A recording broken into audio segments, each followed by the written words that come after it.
Aproveitando que você está em pé, peço que você pegue a sua Bíblia na sua mão e abra ela no livro de Êxodo, capítulo de número 13, versos 12 em diante.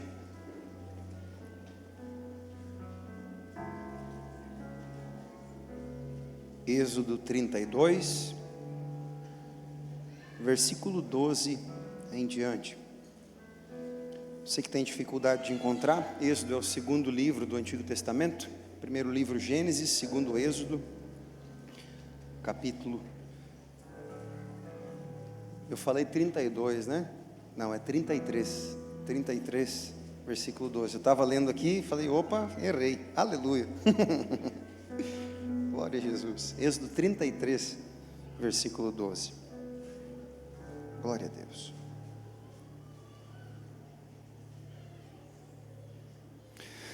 Disse Moisés ao Senhor: Tu me ordenaste, conduza este povo, mas não permitiste saber quem enviarás comigo.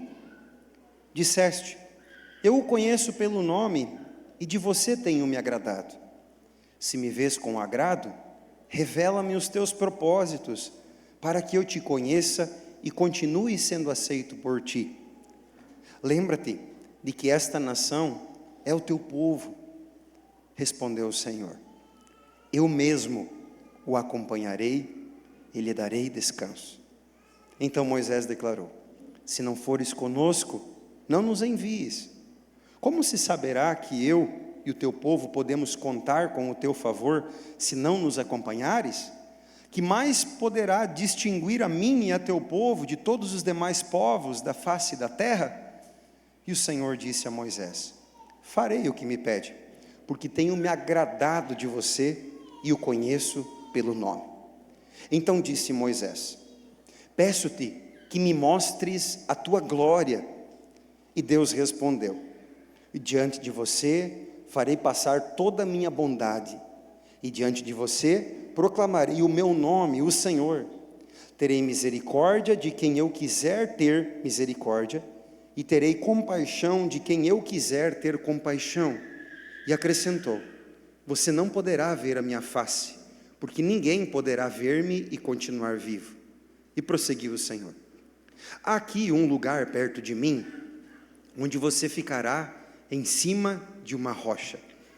Quando a minha glória passar, eu o colocarei numa fenda da rocha, e o cobrirei com a minha mão até que eu tenha acabado de passar. Então tirarei a minha mão e você verá as minhas costas, mas a minha face ninguém poderá ver. Amém? Toma teu assento, querido. Até aqui. Glória a Deus. Glória a Jesus.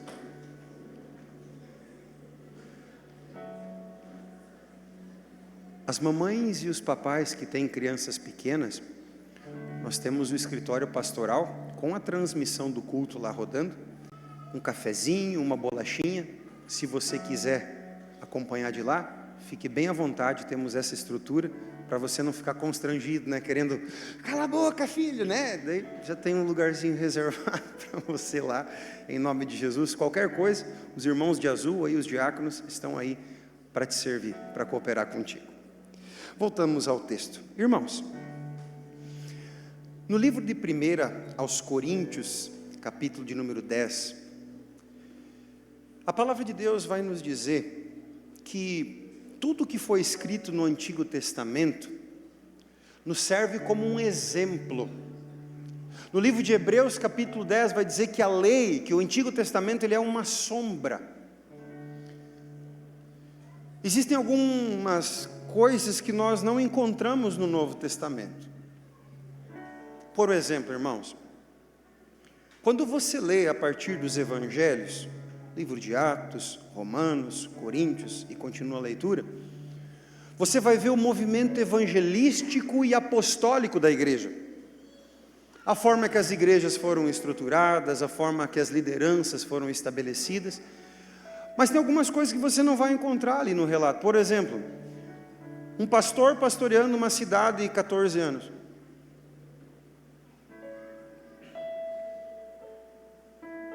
35 anos congregando na mesma igreja com os mesmos irmãos.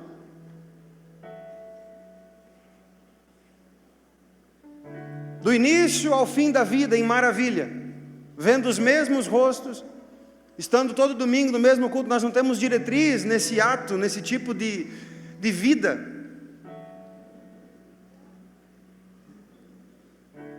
E existe uma métrica que não deveria acontecer. Sabe o que é essa métrica, irmãos?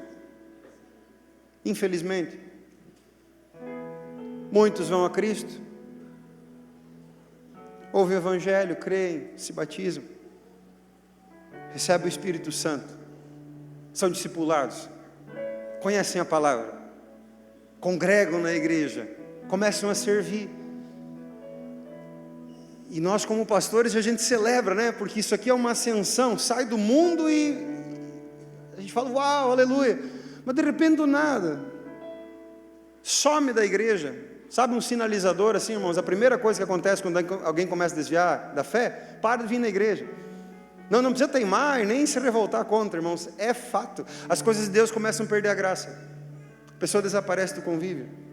Depois começa a praticar pecados brutos novamente e volta à vida velha. Então aquilo que era para ser uma ascensão e um desenvolvimento constante, acontece alguns acidentes, algumas chaves que desligam assim, que a pessoa era para continuar a crescer, se desenvolver, mas ela chega numa fase, ao invés de avançar, ela regride.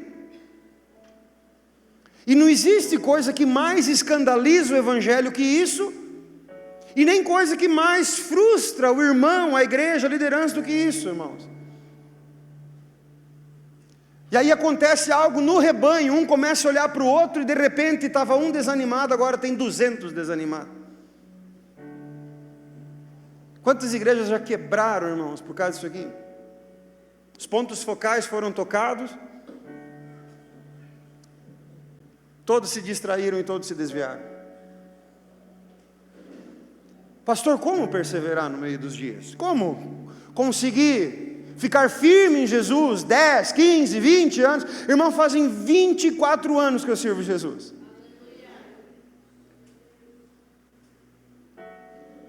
Desde agosto de 2002, sim, teve altos, muito altos, teve baixos, muito baixos, mas eu nunca larguei a minha cruz, para o louvor do nome do Senhor.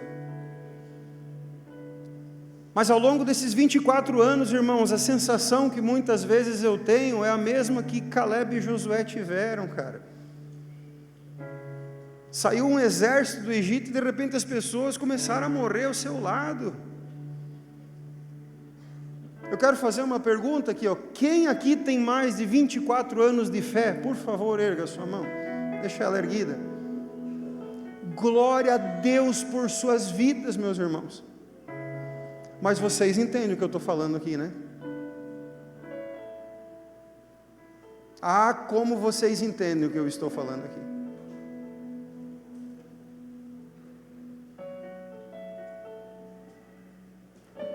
Quando nós olhamos as estatísticas do Evangelho, a gente vai ver, por exemplo, na parábola do semeador, 25% de aproveitamento. Parte cai à beira do caminho, outra cai em terreno pedregoso, outro entre espinhos, outro em terra boa. Ou seja, das porções de semeadura, 25% teve um aproveitamento. Então a grande estatística do Evangelho é que sim, muita gente vai converter, vai batizar, mas uma pequena parte dela apenas vai se firmar. E eu, do fundo da minha alma, meus irmãos, eu queria te encorajar nessa noite, eu estou aqui para isso. Cara, não desista de Jesus. Não largue sua cruz, não esmureça na sua fé, independente do que você está vivendo, fica firme em Jesus. Não entre na estatística dos desistentes, dos que ficam à beira do caminho, dos que abandonam a fé por qualquer coisa. Fica firme em Jesus, irmão. Pelo amor de Deus, fica firme em Jesus. Talvez você fale, pastor, tem escândalos que acontecem na igreja. Irmão, tu não tem noção do que nós vivemos ao longo desses 24 anos. Eu tive pastor que molestou sexualmente a própria filha. Eu tive outro pastor que foi estelionatário, roubou dinheiro da maioria dos irmãos da igreja. Mas os pecados desses homens não justificam eu abandonar Jesus.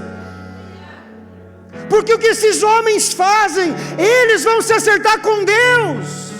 Agora eu não posso pegar a falha deles e encontrar desculpa para abandonar o Evangelho.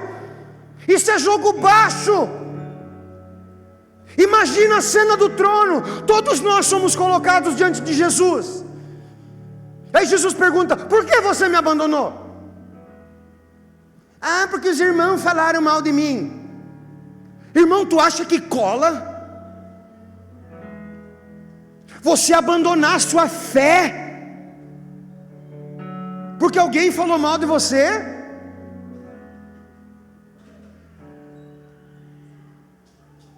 Você está fundamentado aonde? Numa comunidade? Ou você está fundamentado em Cristo Jesus? Onde está o teu coração, teu ponto focal? Tua fé genuína está aos pés de Cristo? Ou está entre os irmãos? Porque se estiver entre os irmãos, meu caro, olha o início desse culto. Eu comecei falando o número do capítulo errado. Pastor, o que isso quer dizer? Que eu vou errar. Que teu irmão vai errar, teu discipulador vai errar, você vai errar. E se o nosso coração estiver fundamentado simplesmente, irmãos, nas coisas do lado, nós não vamos permanecer em Deus. O nosso coração precisa estar enraizado, firmado em Jesus. E aqui eu entro no texto dessa noite, irmãos. Isso aqui é Moisés ao longo dos dias, Igor. Moisés ao longo dos dias. Isso aqui é Moisés velho servindo ao Senhor. Ele chega nessa etapa aqui exata de Êxodo capítulo 33, irmãos. E existem dimensões de relacionamento que Moisés tinha com Deus. Até aqui, Eduardo, nós só vamos ver Moisés conhecendo e fluindo no poder de Deus.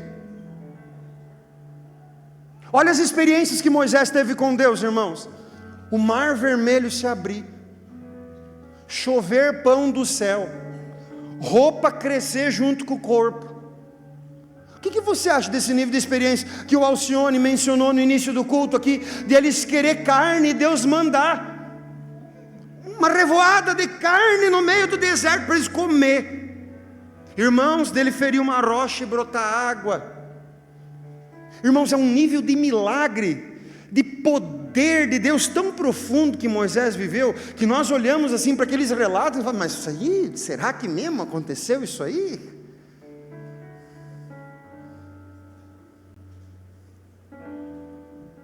E num nível infantil de fé, irmãos, nós só queremos poder. No nível infantil de fé, o que nos agrada é ir lá na igreja da revelação, onde vão falar nosso CPF, vão apontar os nossos pecados, ou vão mentir para nós que nós vamos ficar ricos sem precisar trabalhar. A gente quer profetada, a gente quer profecia. Eis que te digo. A gente quer ver poder, a gente quer ver circo, irmão. Meu Deus.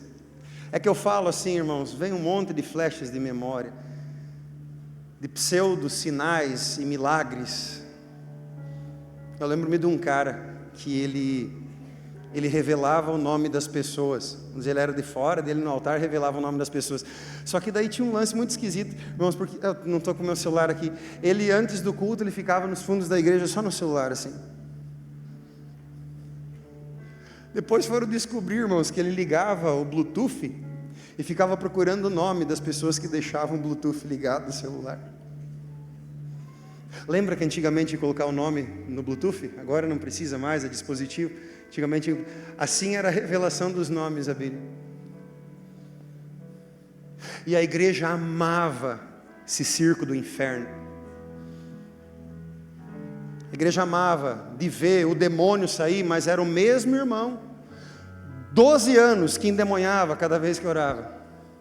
Ah, vá tomar banho, irmão. Vai se catar. Que tal ensinar esse irmão a fechar as brechas espirituais para o demônio não mais entrar? Mas daí acaba o show. E os infantis na fé amam isso. E ainda fala, poder, poder. Cara, cuidado. Pastor, tu está falando que Deus não faz milagre. Cara, como Ele faz? Essa igreja aqui está recheada de milagres extraordinários que Deus fez, de curas, irmãos, nossa, quanta coisa que Deus fez. Só que, irmão, milagre não solidifica as pessoas em Cristo. Aprenda, por tudo aquilo que Deus fez na tua vida já, você teria condições de murmurar de Deus alguma coisa? O que explica muitos de nós estar com a vida do jeito que está, se comparar tudo que Deus já fez por nós, hein? Nós não tínhamos que apanhar de reio? Quantos livramentos? Livramento de morte, livramento de um monte de coisa, e vivemos sinais, milagres de Deus, e vivemos reinando, reclamando, não adianta, de novo, é porque é isso, irmãos, não adianta teimar com a Bíblia, milagre não segura ninguém, Deus.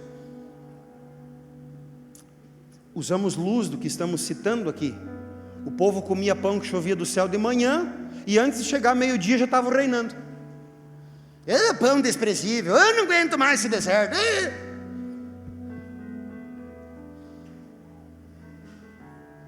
Deus abre a porta do emprego, 3 semanas de festa, 1 mês bom, 2 meses bom, 3 meses, mas só isso de salário? Meu Deus, tu orou para Deus abrir a porta do emprego, agora tu está lá, a tua fé, a tua gratidão não aguenta 3 meses, já está reinando o que é salário maior. Aleluia. É a história de todos nós, a Bíblia, irmãos. Então é o seguinte, irmãos, experiência com Deus, milagres, sinais, isso aqui não vai firmar as pessoas no Senhor. Muito pelo contrário, toda aquela geração lá entrou, Josué e Caleb, nem Moisés não entrou. De 2 milhões de pessoas, somente 2 solidificaram a fé e permaneceram até o final. O restante tudo morreu. Por quê, pastor? Porque existe um próximo nível, meus irmãos.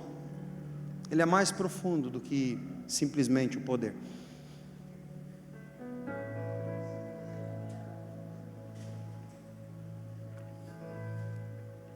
Amados, a frase de Moisés aqui nesse texto, ele diz o seguinte, versículo 15: se não fores conosco, não nos envies.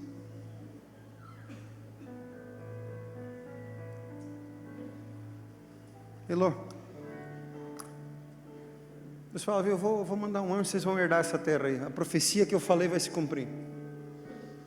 Tudo que eu disse a respeito de vocês no Egito, Moisés, vai se cumprir. Irmão, irmã, ouça, você vai casar, você vai ter filhos, sua empresa vai prosperar, você vai ser curado, você vai viver transformações profundas. É isso aqui que Moisés está, isso aqui Deus está propondo para Moisés, viu? Eu vou fazer você entrar, você vai herdar, vai conquistar tudo. E aí Moisés fala, se o Senhor não for conosco, eu não quero.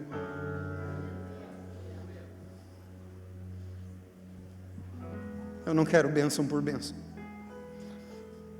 Eu não quero milagre por milagre.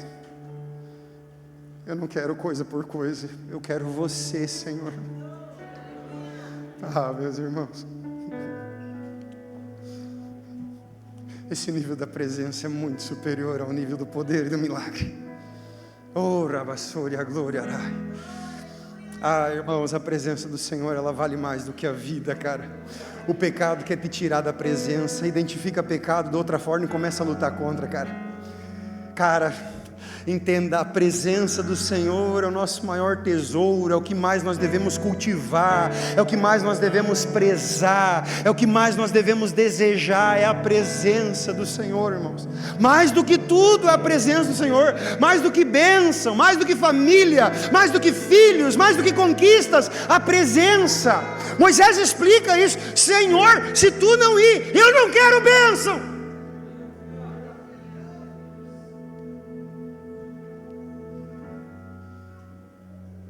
Se o Senhor não for conosco, Senhor, nós não vamos. Aleluia, oh glória, aleluia.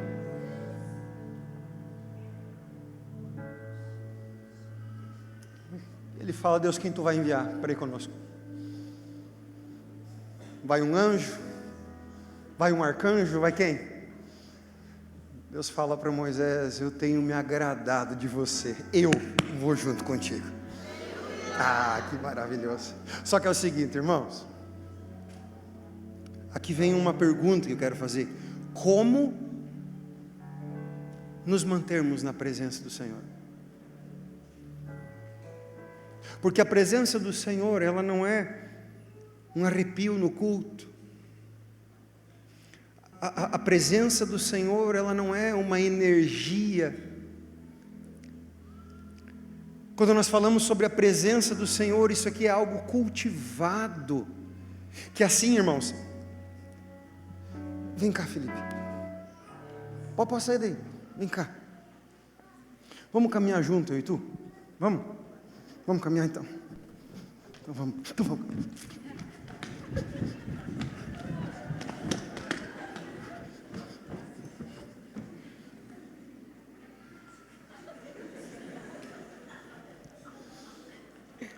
Irmãos, isso é o Jonas caminhar com Deus.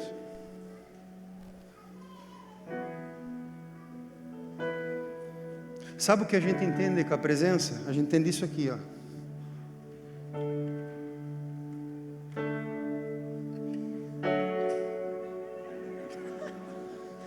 Aleluia. Isso a gente entende como presença, e não é isso. Andar na presença significa Deus marchando, eu tenho um propósito, eu tenho uma jornada e você acompanha eu. Não é eu que te acompanho, não é eu que venho endossar teus desígnios, teus projetos, teus sonhos. O que tu quer é tu me acompanhando para viver o que eu quero para você. E tem momentos que eu vou te arrastar, que tu vai desesperado, porque eu dito a marcha, diz o Senhor. É você que anda na minha presença. E quando olhamos esse prisma, porque esse aqui é o prisma único da palavra, isso aqui muda tudo. E eu pergunto, quem quer a presença? Se a presença não é Oshi Oshi.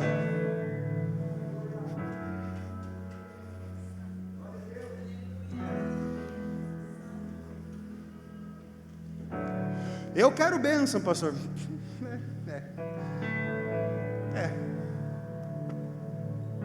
Aleluia. Isso dá uma indignação, não dá? Porque quando nós pegamos esse mesmo texto e lemos ele em Deuteronômio, Deuteronômio é a repetição da lei. Então aquilo que nós lemos em Êxodo, Levítico e Números, em Deuteronômio vai repetir um monte de coisas que nós vemos lá. Quando nós chegamos nesse exato momento aqui, quando Moisés ouve de Deus que ele vai junto, imediatamente após isso, Deus dá a Moisés os mandamentos. O que isso significa? Moisés, se tu genuinamente quer a minha presença, eu vou ter que mostrar para você como é que eu ando. Se você quiser me acompanhar, não tem como me acompanhar sem santidade. Se você genuinamente quer a minha presença, você vai precisar viver um concerto, de você entender o que eu quero e se submeter a mim, porque não andarão dois juntos se não concordarem. Deus não vai mudar a marcha dele por causa de mim, eu tenho que mudar a minha marcha por causa de Deus. Então Deus revela os mandamentos a Moisés, e para que Moisés ande com Deus, ele precisa submeter a sua vida aos mandamentos do Senhor. Irmãos, 1 João capítulo 1 diz que o pecado é a transgressão da lei. Então o que é o pecado? É quando nós não cumprimos a lei, transgredimos, vamos além dela. Agora, o que seria santidade se não obediência à lei? Irmão, quer presença? Obedeça a palavra de Deus. Me sinto tão sozinho, pastor, também, pecado, fumando, bebendo, roubando, traindo, prostituindo, virado no Satanás. Tu quer presença do quê? Aleluia.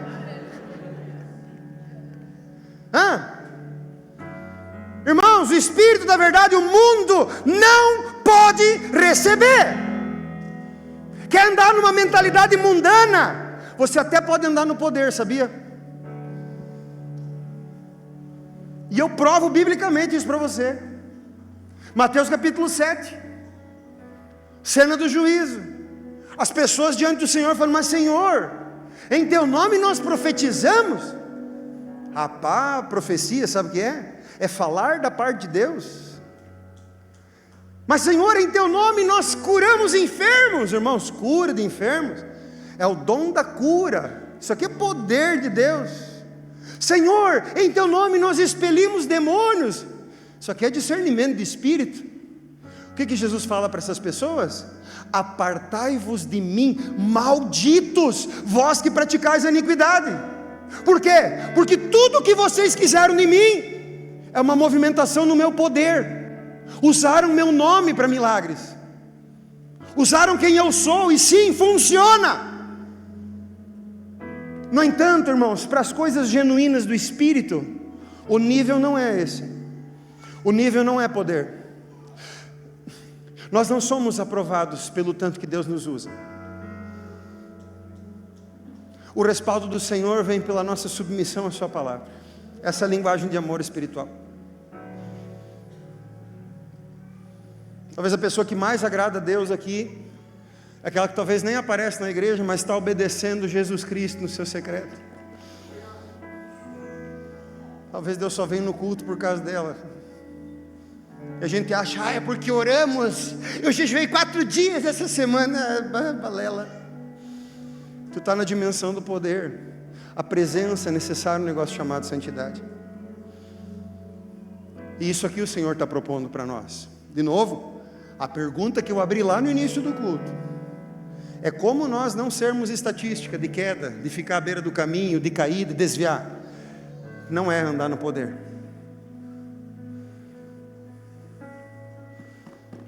É andar na presença. É cultivar a presença do Senhor Deus. Só que nesse exato momento Moisés vai cometer uma loucura. Após Deus falar para ele: eu vou junto contigo. Moisés fala algo para Deus, diz: então Senhor, me mostra a tua glória. Esse cara é doido, cara. Patrícia, não é Deus aparece para mim, porque Deus já está ali. É Deus, eu quero ver a tua face. Eu quero conhecer os teus atributos de caráter. Essa palavra glória ali é do hebraico kabod. Kabod tem vários sinônimos, mas quando Moisés fala: eu quero conhecer tua glória, ele está falando, meus irmãos, que ele quer conhecer os atributos do caráter, a revelação da intimidade, da honra, a reputação de Deus. Cara, o que Moisés pede aqui, irmãos? O nível mais profundo de relacionamento que alguém pode ter com o Senhor é de não só saber que Deus existe, mas é de saber o que Deus gosta, é de perceber Deus, é de sentir Deus, é de conhecer profundamente Deus. Isso aqui Moisés está pedindo para o Senhor. E irmãos, quando Moisés pede isso para o Senhor, a coisa mais comum que nós poderíamos ver ali, tem 2 tentativas de desencorajamento. Deus falando para Moisés: Moisés, é o seguinte, ó, ninguém pode ver a minha face e ficar vivo. E Moisés não muda de ideia. Eu imagino falando: dane-se Deus, eu quero te conhecer. Que eu morra então. Se morrer, morrimos, Senhor. Eu quero ver a tua glória. Eu quero conhecer intimamente, Senhor. Eu quero conhecer os atributos do teu caráter. Eu não quero sair dessa vida sem ter, ó Deus, um conhecimento pleno do Deus que eu amo, que eu sirvo, que eu dedico os meus dias. Moisés, ele não muda de ideia. Só que daí é o seguinte: isso aqui não é uma oração respondida. Aqui, irmãos, para esse nível aqui, é metodologia. Nota, poder, você pode invocar o nome de Jesus. Se você começou agora na fé, você já tem autoridade de expulsar demônio. Se cai alguém endemoniado ao seu lado, você que se batizou hoje, você estende a mão e diz: em nome de Jesus eu te ordeno, saia! Pela autoridade do nome de Jesus, a autoridade que te foi confiada. O demônio não tem como ficar, porque é a autoridade que está sobre todo o nome que você está usando. Agora, presença é cultivar de santidade. Agora, glória Pastor, explica logo, pastor.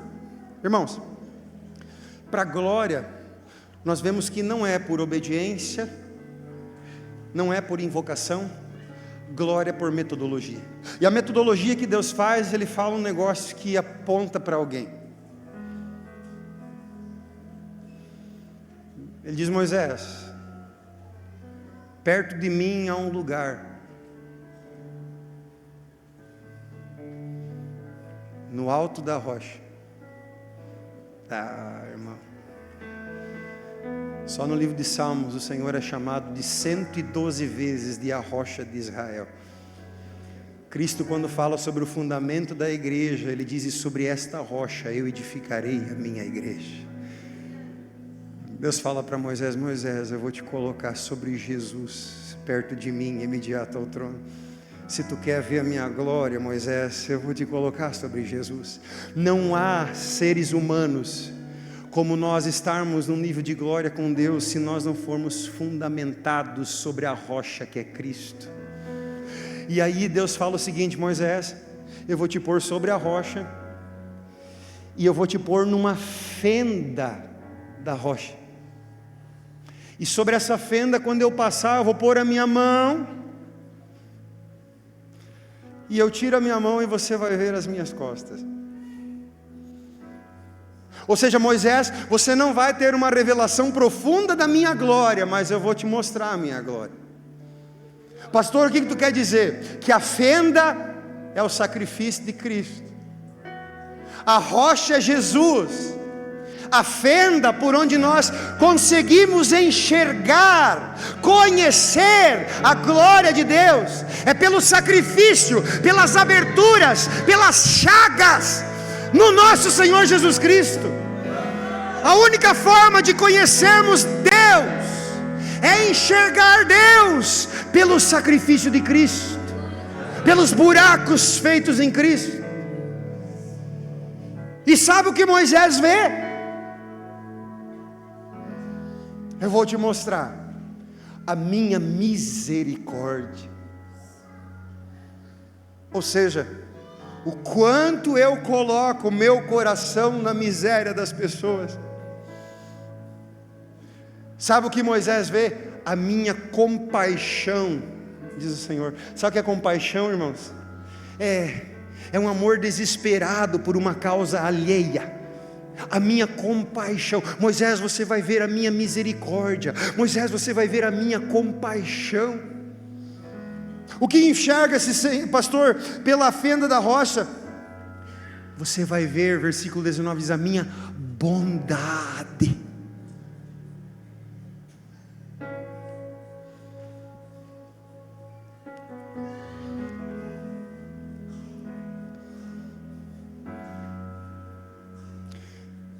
É bom receber o perdão dos pecados, né, irmãos? Como é feliz o homem que tem as suas transgressões perdoadas. No entanto, quando você enxerga Deus pela fenda da rocha, você vai ver que a misericórdia de Deus, ela não é derramada somente sobre a sua vida. A misericórdia de Deus é derramada sobre a sua vida, mas ela também é derramada sobre a vida do irmão que ofendeu você. Que assim como você recebeu perdão sem merecer, o irmão que te ofendeu da parte de Deus, se você enxerga pela fenda da rocha, você entende que a misericórdia é derramada sobre ele também. Você tem a noção que Deus insiste contigo? Se tu fosse Deus, tu já tinha desistido de você, né? É ou não é? Ao menos eu cheguei a essa conclusão várias vezes. Eu falei, mas sai fora. Esse gordo não quer nada com nada. Assim, às vezes, eu pensaria ao meu respeito. Mas Deus insistiu comigo. Por quê? Porque Ele tem compaixão que esse pobre pecador. Agora, a mesma compaixão que Deus tem para comigo, Ele tem para aquele que caiu ao teu lado.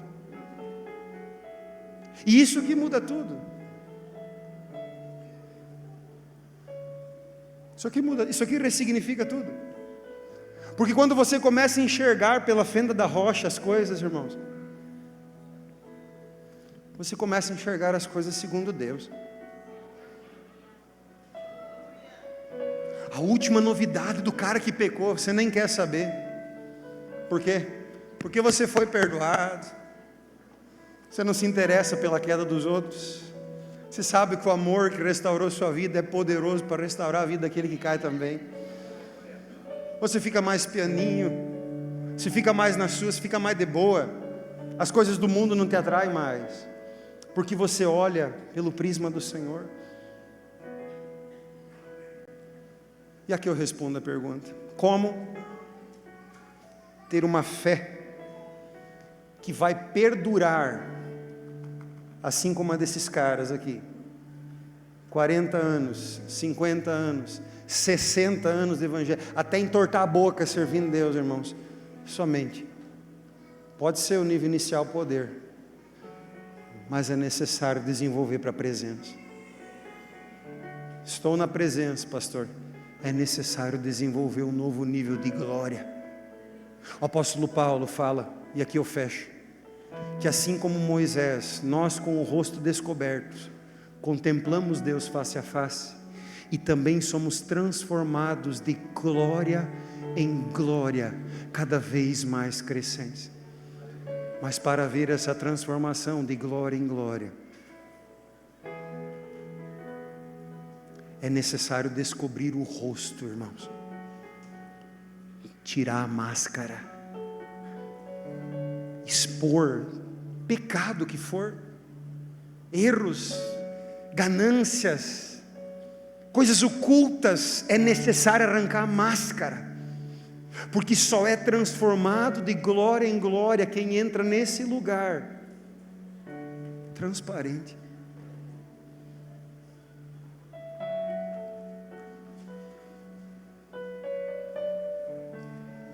O irmão me procurou essa semana celebrando, dizendo: pastor, faz 60 dias que eu não uso mais maconha.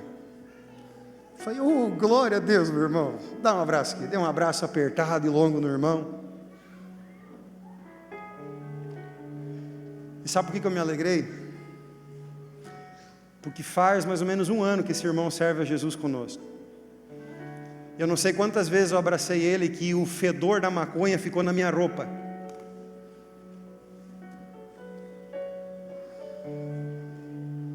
E tu fala: paz, irmão, tá tudo bem? Tudo certo, pastor. Nossa, orei essa madrugada, catingando maconha.